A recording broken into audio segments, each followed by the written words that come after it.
Alhamdulillah, wassalamu ala rasulillah wa ala alihi wa sahbihi wa man wala, thumma amma ba'd, to proceed. So today, inshallah, we'll go over two chapters. The first one is the chapter on al-hiba, the gifts. Hiba means gift. And the second is the chapter on the gifts of the terminally ill. I mean, it's the same topic, but there is a little bit of nuance in the second chapter, which is gifts here are being given by someone who is terminally sick. It is the terminal fatal disease that will be connected to death, meaning that will be followed by death. So if someone is really, really sick and give a gift to somebody, but then he recovered thereafter, that's not applicable to, the gift that we will be talking about in the next chapter is the gift of the terminally ill who died during his terminal illness, during that particular terminal illness. So let's first start by the chapter on but gifts. then he recovered thereafter. That's not applicable to, the gift that we will be talking about in the next chapter is the gift of the terminally ill who died during his terminal illness, during that particular terminal illness. So let's first start by the chapter on but then he recovered thereafter. That's not applicable to, the gift that we will be talking about in the next chapter is the gift of the terminally ill who died during his terminal illness, during that particular terminal illness. So let's first start by the chapter but then he recovered thereafter. That's not applicable to, the gift that we... He said it is the transfer of ownership during the life of the donor or giver without compensation. It's transfer of ownership without compensation. So, and do you remember when we talked about sadaq and we said that sadaq is nihla is a gift. We translated sadaqah as the wedding gift because even though the transfer, the right way to express this is to say it's a transfer of ownership without compensation, because there is no compensation here. It's just like an expression of love and commitment, I guess. So transfer of ownership without compensation. If it is khula, then there is compensation, because I guess it is talaq. Talaq in this case would be the compensation for khula. If it is sale, then there is certainly compensation, transfer of ownership. You could could give someone property as rent, for instance. To rent a property from them, you could give them your own property, and this would be transfer of ownership with compensation. But gift is transfer of ownership without compensation. So that is the definition of gift. So what is the ruling of giving gifts? Well, giving gifts certainly is recommended. It's mustahab. Because the Prophet ﷺ said, Tahadaw tahabbu. That's the first hadith here in this chapter. Tahadaw tahabbu. So tahadaw means what? Exchange gifts. Whenever something comes in this particular construction, the word comes in this construction, which means tafa'ala or tafa'al. It means mutual exchange. It means mutual interaction. Both parties. So taqatala means what? They fought each other. Qatala means killed. Taqatala means they fought each other. Tahadaw, exchange gift among each other. exchange gifts among each other or amongst yourselves. Tahabbu means what? So that you may love one another. Or it means that will make you love one another. Tahadaw tahabbu. Exchange gifts that you may love one another, or exchange gifts with that, because that will make you love one another. It's certainly important to say that the exchange of gifts has to be meaningful also, because so sometimes exchange of gifts could be like very mechanical. It has to be meaningful. And one of the things that I always say when I talk about mutaba'a, when I talk about following the Prophet ﷺ, adhering to the Sunnah, the value of this and how it is related to ikhlas, how it is related to devotion to Allah subhanahu wa ta'ala, because the Prophet ﷺ is the one who knows the most what is pleasing to Allah. And if you truly want to please Allah, and if you truly want to show devotion to Allah, you need to adhere to the way of the Prophet ﷺ, because he is the most knowledgeable of the way to please Allah, to please Allah appropriately. So in this case, mutaba'a or correctness would be related to devotion.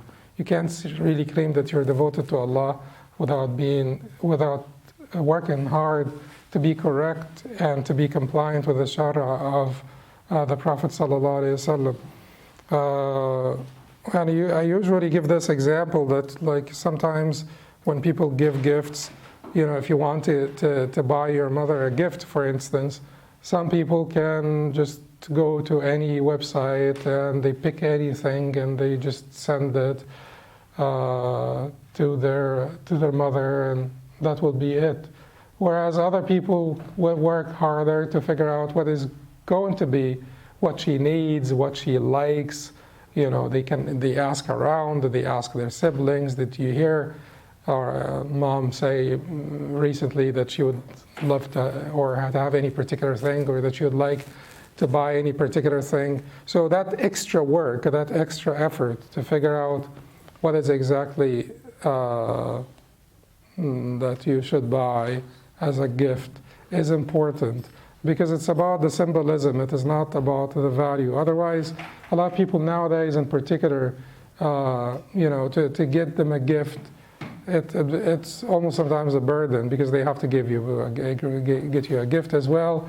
And sometimes once they get the gift, they have to find a way to return it to the store, and that happens also around certain seasons here, like within the general society, where gifts are being returned by almost everybody. So the idea here is to not do this mechanically, and to try to do it with a little bit more thoughtfulness.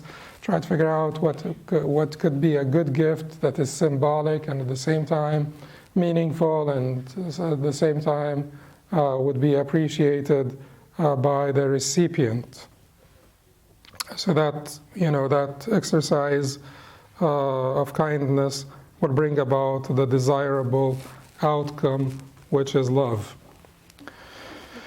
Having said that, gifts are recommended, encouraged, and you need to be thoughtful about giving gifts and receiving gifts. And the Prophet ﷺ كان إذا أهدي إليه كافأ. The Prophet ﷺ used to sort of, whenever he received a gift, he will compensate the giver.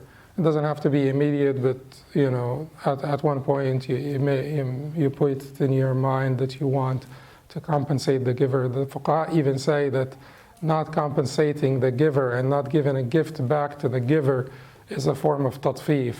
It's a form of inequity. To receive gifts and not compensate, make up in some form. And it doesn't have to be because people also have different capacities. So it doesn't have to be like equal for equal, but some form of compensation. And now gifts for non-Muslims are recommended as well. because the conciliation of hearts, winning hearts and minds, and conciliation of hearts is one of the objectives, one of the maqasid of Islam. So giving gifts to non-Muslims is recommended as well. The Prophet ﷺ exchanged gifts with, he received like a cloak and a mule from the Christian king of Ayla. He also received gifts from al-Muwaffaq, who was the chief of the Coptic Christians in Egypt. He received gifts from al-Najashi before and after his Islam. He also sent gifts to al-Najashi. He sent him mosque. He received from al-Najashi, various gifts, including boots. So the gifts may, received like a cloak and a mule from Christian king of Ayla, boots from al-Najashi, sent mosque. The gifts are also, these are meaningful gifts. During their time, these are pretty meaningful gifts and things that are needed, And Umar radiallahu anhu also sent his brother, his mushrik brother, his non-Muslim brother, he sent him a silk garment, which tells you that gifts also for non-Muslims could be a little bit more flexible when it comes to, even a silk garment would not be acceptable for a Muslim to wear. But because this is not tahrim, sort of maqasid, this is not inherently forbidden for itself. It is forbidden for what it leads to. Then you could give your non-Muslim friends gifts that you may not receive as a Muslim and you may not use as a Muslim. Certainly you don't buy someone like a bottle of champagne and give them because that is khabith, that is not wholesome. You wouldn't want it for yourself, you wouldn't want it for anyone else. So exchanging gifts with non-Muslims. However, in the madhab, the caveat here or the exception here that in the madhab, exchanging gifts with non-Muslims, which would be recommended throughout the year, is particularly forbidden on their Eid day, because the idea here is to balance between kindness to the person and preservation of your identity and not agreeing to falsehood. Because you may not agree to the purpose or the reason, the cause behind the Eid to begin with. Like let's say, for instance, Easter. You want to be kind to the people, but you do not want to recognize Easter because it is the rising of Jesus, peace be upon him, from the dead, and we don't believe that he died, and so on. So you do want to maintain that balance. So that's why in the madhab it is clearly expressly stated that although it is recommended throughout the year, but particularly on the Eid day, it would be forbidden. Al-Zayla'i, a great Hanafi scholar also, in his book Tabyin al-Haqa'iq, compared it, he said that this would be akin to disbelief. He said that this would be an act of disbelief. And certainly there is a difference between being an act of disbelief and the person being a disbeliever. You have to always be careful about this. Doing an act of disbelief does not automatically mean that you are a disbeliever. That should be clear. Okay, so so the thing is, what should you do then? You should like if there is the season of giving gifts, and you want to show your generosity and kindness, and you want to extend also, you want to be courteous, extend kindness to your co-workers, your relatives, and so on. Then you could give them the gifts prior to their Eid day, so that when the Eid day comes, you had already given them gifts, and you want also to do this on your own Eid day. You want to give gifts on your own Eid day, or you want to give gifts throughout the year, but just avoiding their particular Eid day. for this concern. The idea here is maintaining, striking the balance between kindness to the person, kindness to the people, and preservation of identity. And Eids in particular have been always linked to religions and to religious traditions. Eids in particular, throughout the history, the major Eids of any nation have been always linked or related to their religious traditions. Which does not mean that on the Eid day you cannot accept their Eid day you cannot accept gifts from them. In fact, you can, because this is just like sort of mutual kindness between people. You could accept gifts and then reciprocate later, reciprocate early, or reciprocate on your own Eid day. But on their Eid day, you could accept gifts from them. This was reported in Musannaf ibn Abi Shayba from Aisha radiallahu anha, that she was asked about the Zoroastrians giving gifts to Muslims on the Nowruz day. The Nowruz is basically the beginning of the Persian year. It's the feast that coincides with the beginning of the Persian year at the equinox. And it used to be celebrated by various nations in the past, not just the Persians. It used to be celebrated by various nations in the past. And Aisha was asked, can we accept gifts from them on their Nowruz day? And she said, yes, you could, as long as it is not meat, which is obvious, because the meat, we only eat meat slaughtered by Muslims, Christians, or Jews. It was also reported that Ibn Taymiyyah rahimahullah in his book Iqtida as-Sirat al-Mustaqim also reported from Ali radiallahu anhu that he accepted their gifts on the Nowruz day. So then giving gifts to non-Muslims throughout the year is recommended. Avoid their Eid day because you want to be kind, but you want to also preserve your identity and not recognize anything that you don't believe in, particularly. And if they give you a gift on their Eid day, you accept it and you reciprocate on your own Eid day or on any other day. So that would be, in summary, what the rulings about that. But in general, giving gifts is recommended. It's an act of piety, an act of kindness, and it is a means to bringing about love between people, which is a very desirable outcome. Then the Shaykh said, rahimahullah ta'ala, وَتَصِحُّ بِالْإِجَابِ وَالْقَبُولِ وَالْعَطِيَّةِ الْمُقْتَرِنَةِ بِمَا يَدُلُّ عَلَيْهَا. It is valid with an offering and acceptance or handing over, accompanied by an indication that it is a gift. It is valid by offering and acceptance, an offering and acceptance, ijab and qabul. You remember ijab and qabul from zawaj, nikah. There has to be ijab and qabul. And ijab means what? Offering, and qabul means acceptance. Ijab means offering, qabul means acceptance. So in nikah, the ijab also needs to be before the qabul. And that's sometimes, often missed by people.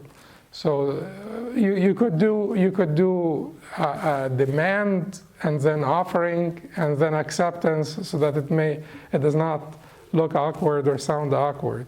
But the acceptance will need to follow the offering. So when the wali of the bride says, the wali of the bride, it's not that the groom will say, give me your daughter in marriage, and then he will say, I give you my daughter in marriage, and that's it, we go home. The groom will thereafter have to say, I accept the marriage. Because the offering, which is I give you my daughter in marriage, this is called the ijab, this is the offering, and then the groom will thereafter have to say, I accept the marriage. Anyway, so it's offering and acceptance.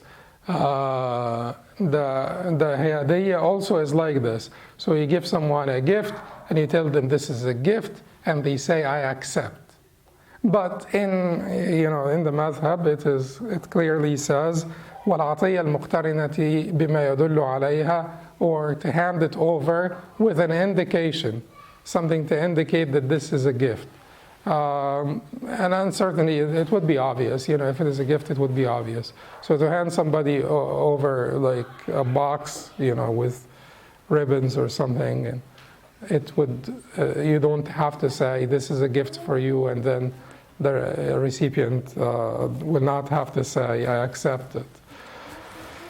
But certainly when it comes to big gifts, you try to make it like big gifts, just make it also a verbal contract so that it is clear, and so that there is no disputation afterwards. There is like a clear offering and clear acceptance, and then it will not be binding before qabd, which is to actually possess it, receive it, to actually take it. That is when the gift will be binding. So وتصح بالإجابة والقبول على العطية المقترنة بما يدل عليها. It is valid with an offering and acceptance or handing over accompanied by an indication that it is a gift. وتلزم بالقبض ولا يجوز الرجوع فيها إلا للوالد لقول رسول الله صلى الله عليه وسلم لا يحل لأحد أن يعطي عطية فيرجع فيها إلا الوالد فيما يعطي ولده. It becomes a binding upon possession, and it is not revocable except by the father taking it back from the child. This is based on the statement of the Messenger of Allah sallallahu alaihi wasallam. It's not permissible for one to give a gift and then take it back except for the parent with his or her child. And in the translation of the hadith, I did not say father, I said parent, because the particular wording that Imam ibn Qudamah is citing here in the matn says al-walid, not al-ab. It says the parent, not the father, which will bring us to the next discussion, which is whether, a mother could take her gift back from the child. But before we get to that discussion, he says, وَتَلْزَمُ بِالْقَبْضِ. It becomes a binding upon possession. So the gift is not binding, and anyone can take it back even after, it becomes it technically becomes yours after the offering and acceptance, and even before offering and acceptance. So then it becomes the recipient's. So offering and acceptance, I give you this as a gift, I accept it. It is now yours. It is now yours. You could now, do anything you want with this gift. However, it does not become binding until you have possessed it, until you have taken it, until the recipient, have taken it. Which means what? If it is not binding until you have taken it, it means that the donor may take it back. After offering an acceptance and before possession, before you actually take it, the donor may say, well, I'm not going to be able to do that, I'll take it back. After you take it, the donor will not be able to take it back. That's it, it becomes binding. Except if the donor was your father. If the donor was your father, according to the madhab, according to the Hanafis, no one, and some also weaker report within the Hanbali madhab, no one can take their gift back. According to the Shafi'is, both parents could take their gift back. According to the Hanbalis, only the father can take their gift back. According to the Malikis, both parents can take their gift back with one contingency. The mother cannot take her gift back if the child is fatherless, because that would meet the definition of orphan, and you can't take your gift back from an orphan. Okay, so that is basically. And so why did they disagree? Why is there that much disagreement? Keep in mind that they all agreed that after qabd, which is position, which is the recipient taking the gift. No one, other than the parents, and then we'll come to discuss the parents. No one other than the parents have the right to take the gift back. And it is not permissible for them. And the Prophet ﷺ likened this to someone, to like a dog vomiting and then swallowing their vomit. And why is this? Okay. So why did they disagree when it comes to the parents? Which parent could give, or whether parents could take their gifts back or not? Well, the first hadith is this one here. لا يحل لأحد أن يعطي عطية فيرجع فيها إلا الوالد فيما يعطي ولده.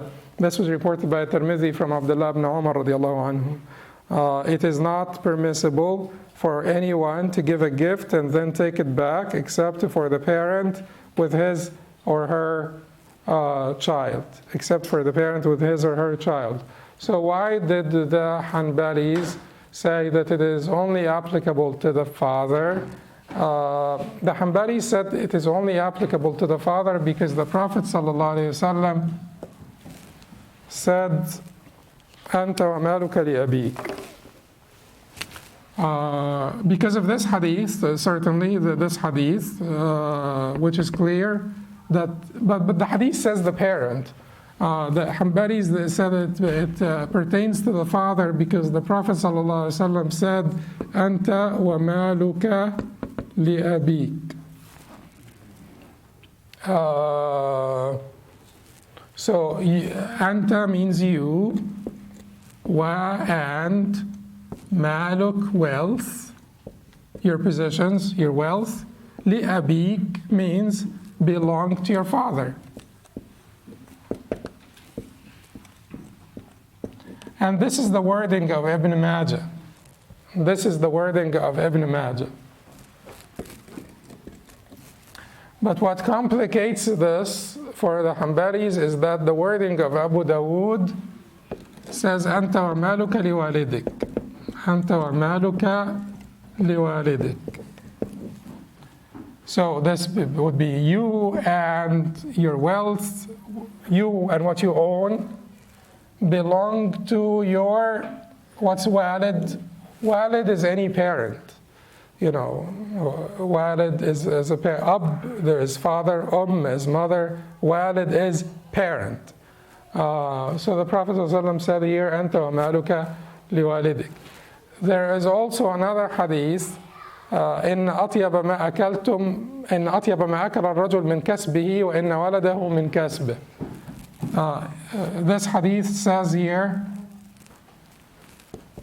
إن أطيب ما أكل الرجل or ما يأكل الرجل من كسبه وإن ولده من كسبه. It means here, verily, أطيب, most wholesome,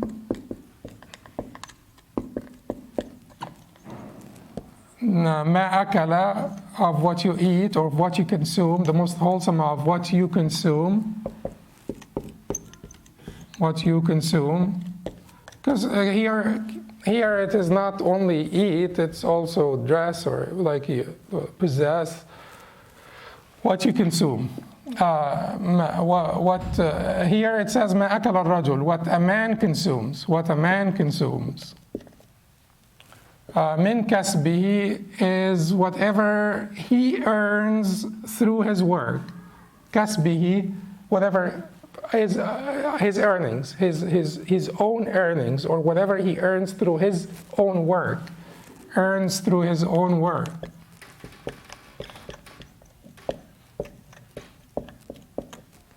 وَإِنَّ وَلَدَهُ مِنْ كَسْبِهِ, and verily his child is of his earnings. Is of his earnings.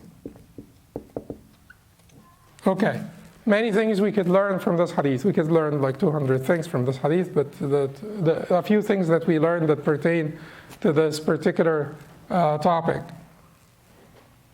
one of the things that we ought to learn and we ought to teach ourselves, and as a community also we ought to spread this among ourselves, is that we are, Muslims should be productive, independent, contributors to whichever society they live in, because the Prophet ﷺ is saying clearly that you're the most wholesome of what you consume is that which you earn through your own work and not through the welfare system.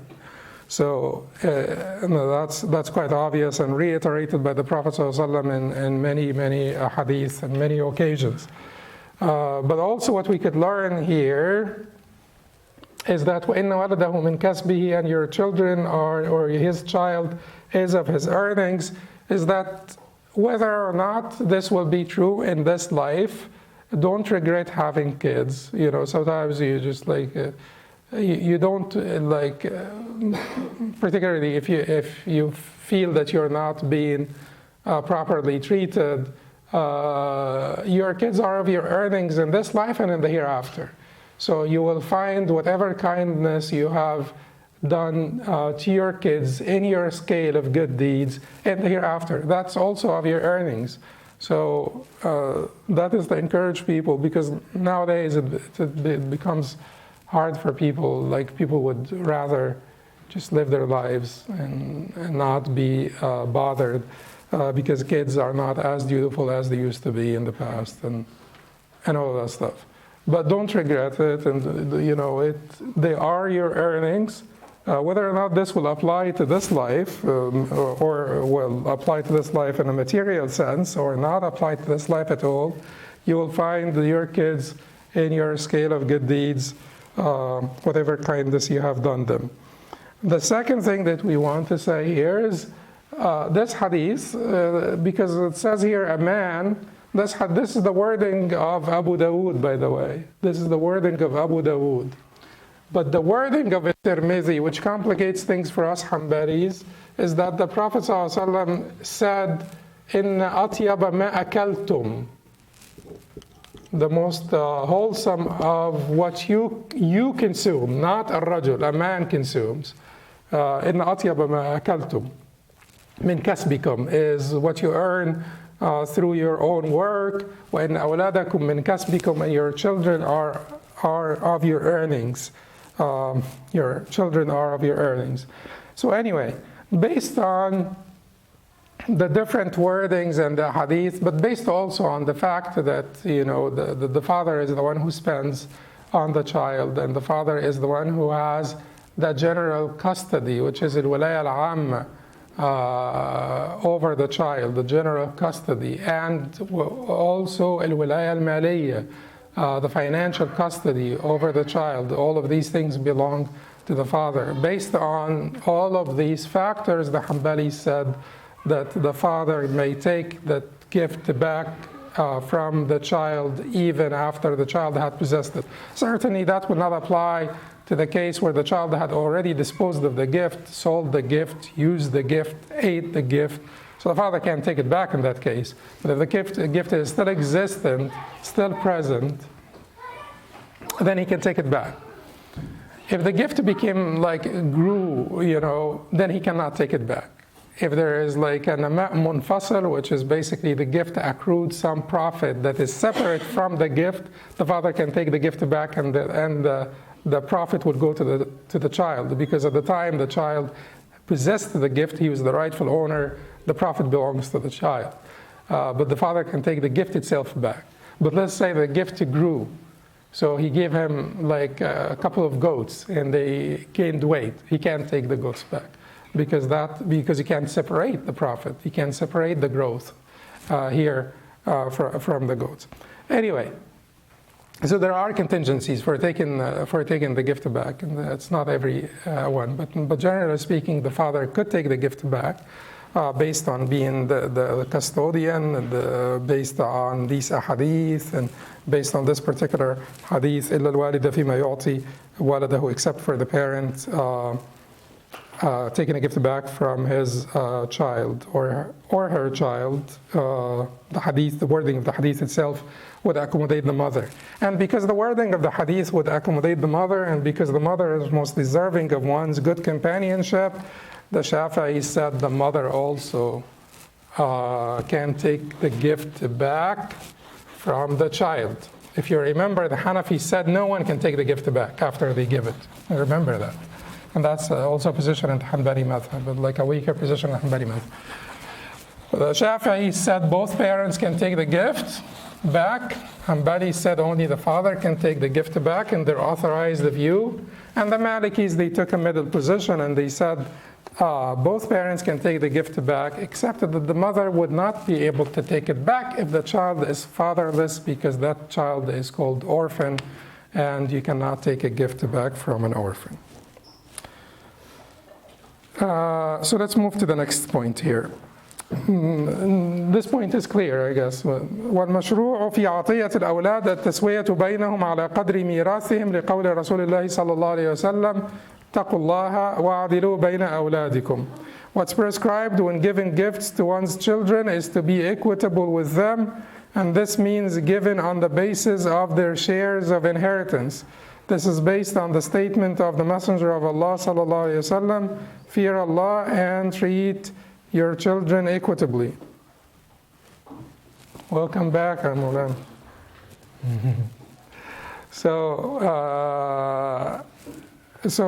What is prescribed when giving gifts to one's children, والمشروع في عطية الأولاد التسوية بينهم على قدر ميراثهم لقول رسول الله صلى الله عليه وسلم اتقوا الله وعدلوا بين أولادكم. What's prescribed when giving gifts to one's children is to be equitable with them, and this means given on the basis of their shares of inheritance. This is based on the statement of the Messenger of Allah صلى الله عليه وسلم, fear Allah and treat your children equitably.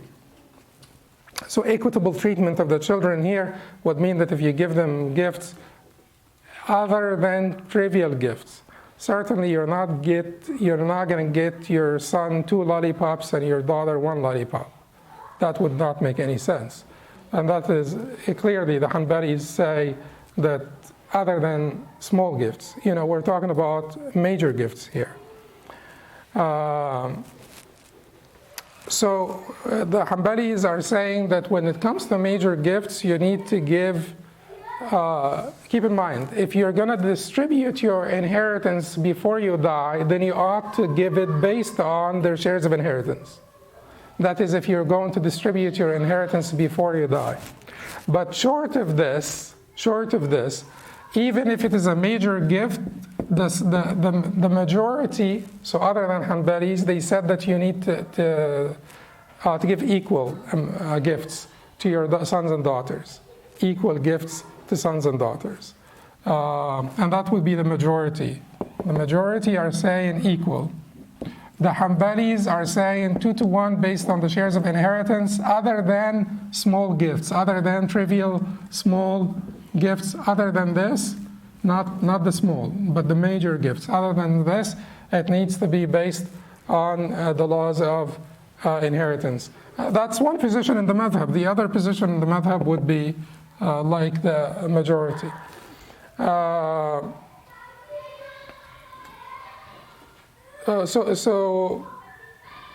So why are the majority saying that they should be equal? Because the Prophet ﷺ said, "Adilu bayna awladikum," and be equitable among your children, and that equity means equality until proven otherwise. So adl, fairness, means equality. It does not always mean equality, by the way. The concept of fairness and equality are 2 different concepts. You have to remember that. Because you can't say that Allah subhanahu wa ta'ala is not fair when He gave the 2-to-1 in the inheritance. That is equity, that is fairness, but it is not equality. There are 2 different concepts, because in inheritance also this has to do with responsibilities that the boy will be demanded to uphold. But the Jumhur said that when it comes to gifts in this life, equity means equality. The Hanbali said equity means still according to the laws of inheritance. Everybody has their point, it's clearly everybody has their point. The Hanbalis are saying that major gifts also have to do with people with responsibilities. Because if you have like a son and daughter, and the son is responsible for his family, and the daughter is not responsible for her family, her husband is responsible for the family, and you want to give major gifts, you want to do it according to the laws of inheritance, 2-to-1, because this, because they have different responsibilities. Anyway, I actually prefer the position of the majority when it comes to gifts during one's life. You want to be equitable and equal. Consider equitable as equal here. If these are gifts during life, during your life, aside from basically distributing your inheritance prior to your death, but any gifts, whether they are small or large, if they are during your life, and it is not your whole inheritance, your entire inheritance being distributed, then be equal, equitable and equal among your children, boys and girls. But like I said, the authorized position in the Hanbali madhab is not that. Authorized position in the Hanbali madhab is that it will follow the same proportions of inheritance. Now, can you give some of your kids more than others? Can you give some of your children more than others? There are two different positions in the Hanbali madhab. One said, that you could, if there is justification. Certainly, if there is no justification, then it is pure unfairness. It's pure injustice, right? And this would be counter to the hadith of the Prophet ﷺ, fear Allah and be fair among your children, or be fair to your children. So, but if there is an indication, like someone is a student of knowledge and you want to encourage them, for instance, they're making, like one of your kids decided to go to, decided to do IT, and the other kid decided to study Islam, and that kid was studying Islamic studies or Sharia is not doing as well, and you want to support them, to encourage them to carry on with their on the path of studying knowledge and so on. Can you give them a little bit more than the kid who's in IT? Okay, so there are two positions in the madhab. First position, which may be the authorized position in the madhab, is no, you can't, even for that noble cause. The second position in the madhab is that you can, if that is the case and there is clear justification, it is not just mere favoritism, but there is clear justification, then you can. And that position, which is you can, was chosen by Ibn Taymiyyah rahimahullah. Because sometimes, kids, vary in their capacities and their pursuits and so on, and you want to give consideration to that. Controversial. Now, this is about gifts, it's not about maintenance, because maintenance will be based on their needs, not, you don't have to be equal. Like, let's say someone is like bigger than the other, and you want to buy fabric, you're just not going to buy it. So it's going to be different. So you want to buy 2 yards for the bigger one and 1.5 for the smaller one. Or, depending on their sizes. So, and some people, like, some of your kids also could eat a little bit more than others. Some of your kids may have some particular needs. They may be sick or need, like something extra. So maintenance is based on need. You want to be equitable in this regard, but you can't really be equal when it comes to maintenance because it's based on needs. But we're talking about gifts here, not maintenance. And gifts should be you should be strictly equal. Equitable means equal, according to the majority when it comes to gifts, even between sons and daughters. So that was that point. Then before we move to the next point, it is interesting that in the Hanbali madhab, when you make a waqf for your children, they tell you that equitable means equal when it comes to waqf.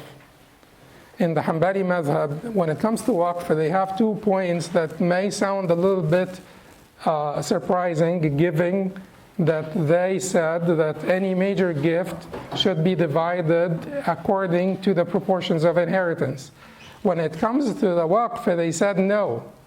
If you make a waqf, if you retain a property in trust and make your kids the beneficiary of that property, sons will be like daughters. It is equal. It is 1-to-1, it is not 2-to-1. So how did they justify this? Why are you saying when it comes to major gifts it has to be, and then you're saying waqf? They say because waqf is basically a form of maintenance, not a gift. When you make a waqf for your kids, you're actually intending to sustain them, to maintain them after your death. So you retain a property in trust for them so that the yield or usufruct of that property could be used by them for their maintenance. So in this case, you don't differentiate between sons and daughters because the maintenance is equal. Equitable here means equal. They also said that when it comes to waqf, which could also be surprising, that when it comes to waqf, you may give waqf to some of your kids, may make some of your kids to the exclusion of others, the beneficiaries of your waqf. Certainly you will have to answer to Allah subhanahu wa ta'ala on the Day of Judgment. If there is no justification, then it's your problem.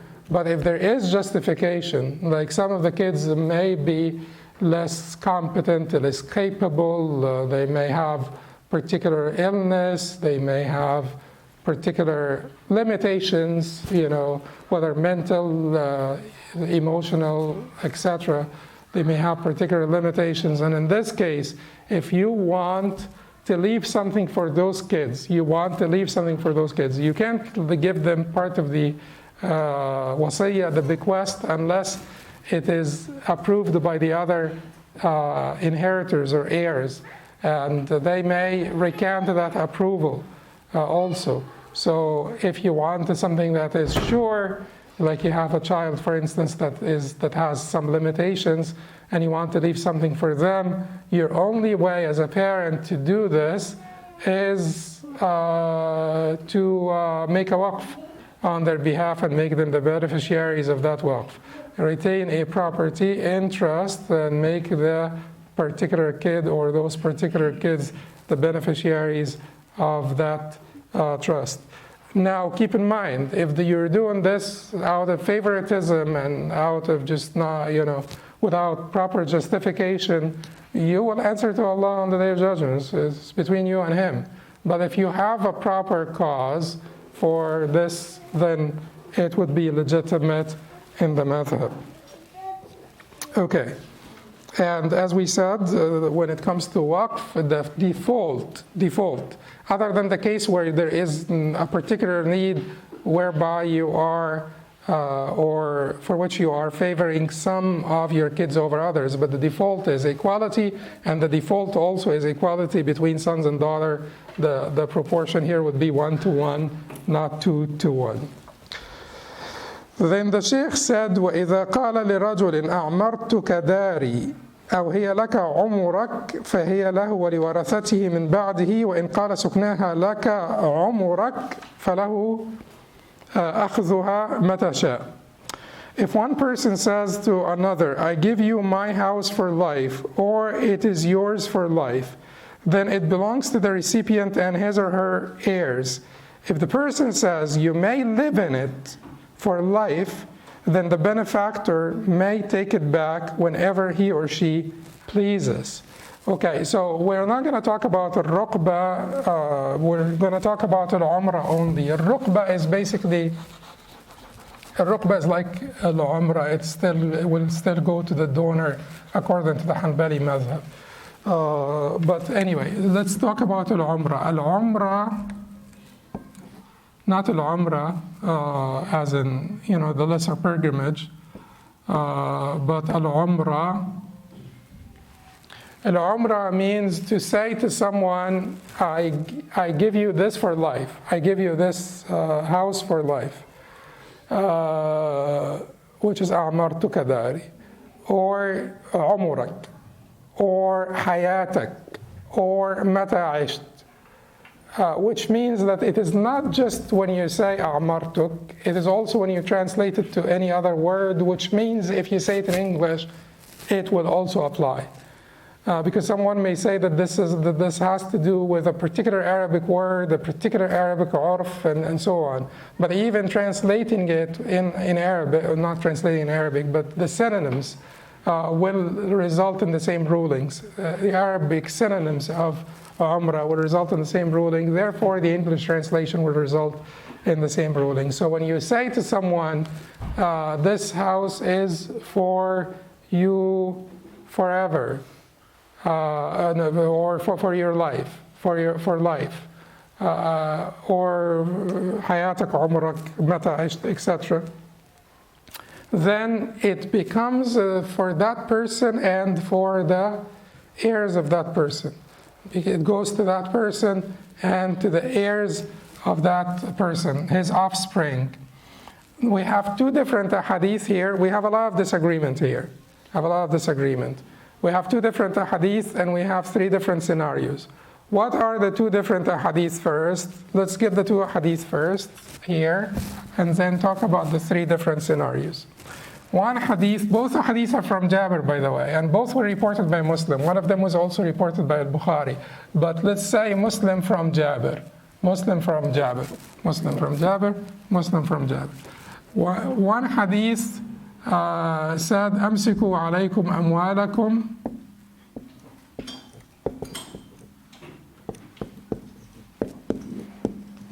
ولا تفسدوها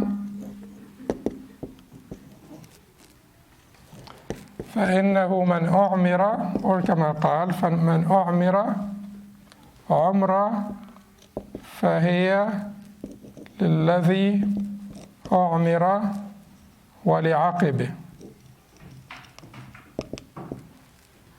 So أمسكوا, retain, عليكم, for yourselves, أموالكم, your wealth, ولا تفسدوها, and don't waste your wealth. فإنه من أعمر عمرة, for anyone who would be given a gift for life, فهي, that gift, للذي أعمرها or أعمر, للذي أعمرها ولعقبه. That gift will be for the one who was given the gift, for the recipient, and for his or her offspring afterwards. Which means if you say to someone, the implication of this hadith would be what? If you say to someone, this is for you for life, then it will not only be for them, but it will be theirs permanently, and for their offspring, not yours, for their offspring afterwards. And then Jabir himself said, إنما العمرة التي أجاز رسول الله صلى الله عليه وسلم, إنما العمرة التي أجاز رسول الله صلى الله عليه وسلم هي أن يقول هي لك ولعقبك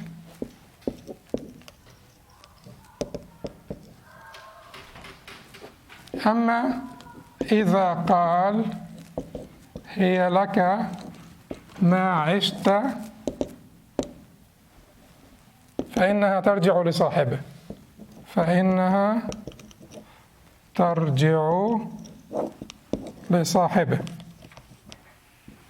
Okay, the Umrah, Jabir said, the Umrah that the Prophet ﷺ validated or permitted is to say, يقول, هي, it is, لك, for you, ولعقبك, and your offspring. You need to expressly state it is for you and your offspring, and then it will be binding, and then it will be complete transfer of ownership to the recipient and thereafter their offspring. As for إذا قال, but when he says, هي لك ما عشت, it is for you as long as you're alive. It is for you as long as you're alive. فإنها ترجع لصاحبه. It will go back to the donor. It will go back to his companion, meaning to the donor who gave it to him. It will go back to the donor. Okay, so these ahadith create, like sort of like an apparent conflict here. So we have three different scenarios. What are the scenarios? One scenario number one, scenario number three, scenario number two. Scenario number one, you expressly state the permanency. You expressly say to the person, this is for you and your children. This is for you and your offspring. This is for you and your inheritors. And by agreement, this will be for them and their inheritors, right? It's like a no-brainer, right? Well, if you expressly, the way I put them, I will switch the order, don't get confused. On the opposite side, you expressly state the temporaneousness, or that you expressly state that it will come back to you. You say, this is for you as long as you are alive. Thereafter, when you die, it comes back to me. So you're stating here the opposite, that this is not permanent, this is temporary. I'm giving this to you for life, for your life only, not for your children afterwards. It comes back to me. Or you leave it ambiguous. So the second is ambiguity. Ambiguity is when you say, this is for you for life, and then you don't say anything else. You don't say it comes to me afterwards, or it goes to your kids afterwards. This is for you for life. Okay. So we said the first one, certainly you will find agreement between the scholars on the first one. If you clearly state that this is for you and for your offspring, then it is clearly for you and your offspring. Okay? What about ambiguity? Ambiguity here, also the vast majority when it comes to ambiguity will give it to the recipient and their offspring. Recipient and offspring of the recipient. So if you say, because that is what the Prophet ﷺ said, أمسكوا عليكم أموالكم فإنه من أعمر عمرة فهي للذي أعمرها ولعقبه. Whoever is given something as a umrah for life, it will be for them and for their offspring, the offspring of the recipient. Okay? So we apply this hadith here clearly when it comes to ambiguity. You said it is for you for life, but you did not expressly state what happens to it afterwards. Comes back to me or goes to your kids. Then this hadith will tell us what the default. The default is it will be for the recipient, not the donor. Permanency is the default in that sense. When you say to someone, this is for you for life, permanency is the default. So in the case of ambiguity, it is also theirs. What if you say, this is for you for your life, and then when you die, it comes back to me? Would it come back to you? So in the authorized view of the Hanbali madhab, it actually does not come back to you. Does not. Even though you expressly stated it, it does not come back to you. And that's the Shafi'i madhab as well. It does not come back to you. It will go to the recipient, and it will be permanent, even though you made a clear condition that it is coming back to me. They consider that condition to be an invalid condition. They go by this hadith, and they say that this condition is in conflict with the apparent meaning of the hadith of Jabir. Conflict with the Sharia, therefore it's an invalid condition. Invalid condition. So what about this? What about Jabir saying, that the Umrah that the Prophet ﷺ validated is to say it is for you and your offspring, but if you say it is for you as long as you are alive, then it goes back to the donor. This is also reported by Muslim from Jabir. How do they deal with this hadith? They say this hadith is Jabir's understanding. We want Jabir's report. We don't want his understanding. Because his report is from the Prophet. This is a statement that he carried to us from the Prophet ﷺ. This is his understanding from, but shouldn't the understanding of the narrator have weight? Should. But they're saying that when there is conflict, we will go by their report, not by their understanding. And there is a conflict here that we cannot reconcile except by, just overlooking one. So we're not going to overlook the statement of the Prophet, we're going to overlook Jabir's understanding. I actually believe in, and that's the only one, that's what I called the stronger in the copy that I gave you. This would be A, in fact also plus a small s, because the Shafi'is also said the same thing, but it is the Maliki position. It is the capital M position. So capital M, small a, and small s, they said if you expressly state that it comes back to you, it does come back to you. It does come back to you. And in this case, we would have accommodated Hadith Jabir in that particular scenario, not in the scenario of ambiguity. In the scenario of ambiguity, we're going by the statement of the Prophet ﷺ that we consider this the default. So if you left it ambiguous, we will go and consider that what the Prophet ﷺ said to be the default. But if you expressly stated that I am giving this to you for life, and then it comes back to me, then it is the Maliki position and also the weaker position in the Hanbali and the Shafi'i madhabs that it does actually go back to the donor, because the donor expressly stated, and in this case we will act upon Hadith Jabir, and in this case also we will say that this default works unless there is sort of a clear statement. Works only in the case of ambiguity. But when there is a clear statement, isn't it his right as the donor to give it to the person for his life? That is kind of him. Isn't it his right? At the time he's given the gift, it's not a gift in this case. It will be considered the ariya. It will be considered what? Ariya, yeah. Ariya or ariya, both are correct. Considered what? It's we said that ariya is a loan for use. It is, yes, it's, yeah. How do you translate ariya? This is it's like a borrowed item. It's like a lending. Yeah, so it is like, yeah. There's a word for this. There must be a word for this. So anyway, it's an item that you lend. It's lending. It's an act of lending for the person's life. In the madhab, they clearly stated that if it does not, if you're saying, at the end here he said, فإن قال وإن قال سكناها لك عمرك فله أخذها متى شاء. If he said you may live in it for life, then the benefactor may take it back whenever he or she pleases. That is not what we're discussing.